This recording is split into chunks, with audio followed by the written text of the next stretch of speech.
E पीक पाहणी कशी करायची संपूर्ण मार्गदर्शन प्ले स्टोअरमध्ये जाऊन ई पीक पाहणी ॲप टाकून घ्यायचं आहे. नंतर आपल्याला इन्स्टॉल करून घ्यायचं आहे.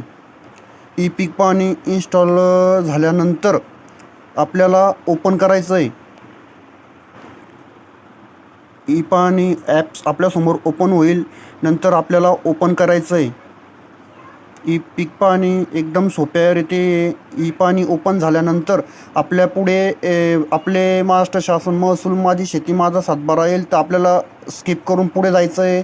पुढे गेल्यानंतर आपल्याला माझी शेती माझा सातबारा असं आल्यानंतर ॲप वापरण्यासाठी अवश्य पुढे क्लिक करायची. मग नंतर आपल्याला जिल्हा निवडायचा आहे. महसूल विभाग आपला छत्रपती संभाजीनगर असल्यामुळे आपल्याला छत्रपती संभाजी निवडल्यानंतर आपल्याला शेतकरी म्हणून लॉग इन करायचं आहे.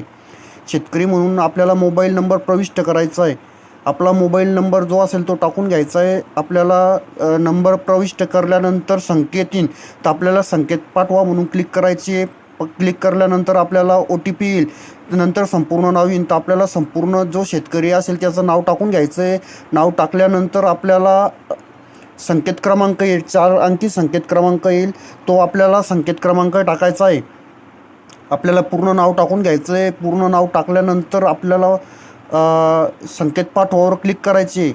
क्लिक करल्यानंतर आपल्याला 4 अंकी संकेत येईल, तर तो 4 अंकी संकेत आपल्याला टाकून घ्यायचा आहे. जसं आपला आला आहे तुम्ही पाहू शकता, तर त्या रीती आपल्याला तुमचा जो असेल संकेत क्रमांक तो येईल. 4 अंकी आपल्याला 4 अंकी संकेत टाकून घ्यायचा आहे. नंतर आपला नोंदणी करा म्हणून करायचं आहे, तर आपल्या नोंदणीवर क्लिक करायची. नंतर आपल्या पुढे विभाग निवडता येईल, गाव निवडता येईल.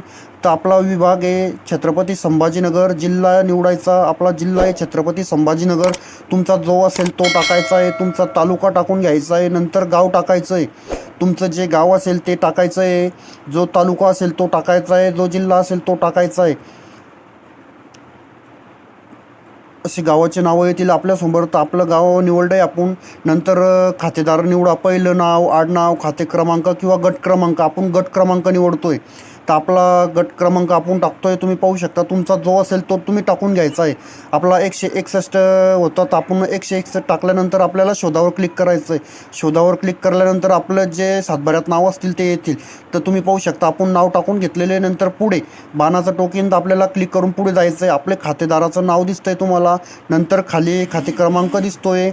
नंतर आपल्याला पुढे करायचं आहे. पुढे झाल्यानंतर आपल्याला पीक माहिती नोंदवा, अपलोड करा, गावाची पाहणी असे नाव येईल. तर आपल्याला पीक माहिती नोंदवावर क्लिक करायची. नंतर आपल्याला पूर्ण आपलं नाव दिसेल. आपण जी तारीख करतोय ती तारीख दिसेल. आपला खाते क्रमांक दिसेल. तर आपण खाते क्रमांक ती ऑलरेडी राहतो, आपल्याला क्लिक करायची फक्त.